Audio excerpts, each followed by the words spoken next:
we've done this whole experience today in the Holocaust Museum. But in this moment now, we're in a specific room called the Room of Diaries. And in this room, we have letters and stories of children who have not only lived through war, but experienced genocide. They tell the stories of the pain and the problems they endured while they were trying to just plain live. Matter of fact, on the opposite side of this wall, we find the diary of Anne Frank.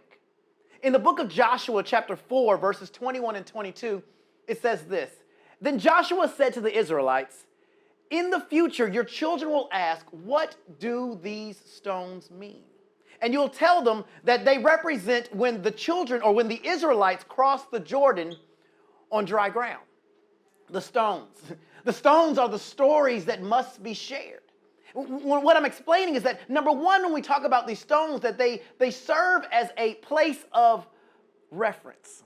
That we can't just dwell in the past or believe that our best days are behind us. Yes, we had some best days behind us. Yes, we had some good days behind us, but there are future and greater days ahead of us. We must use that stone as a point of reference to say we've been through good days, but we don't dwell in our past.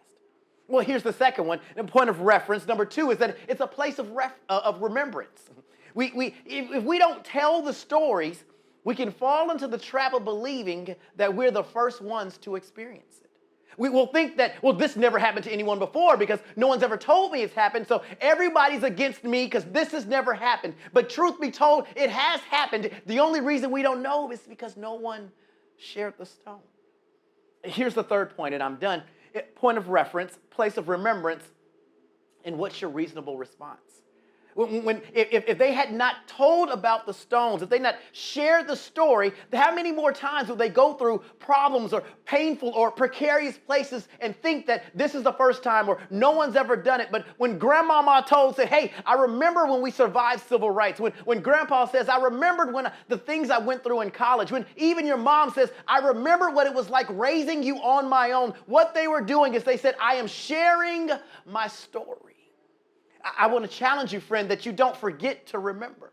You know, the truth is, even with that, is that no one can see your story unless you share it. It's your reasonable service to share the story. The Bible talks about the cloud of witnesses. We must share the story so that others can not only learn it, but they can live it.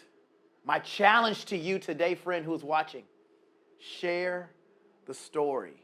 The future is depending on it. God bless.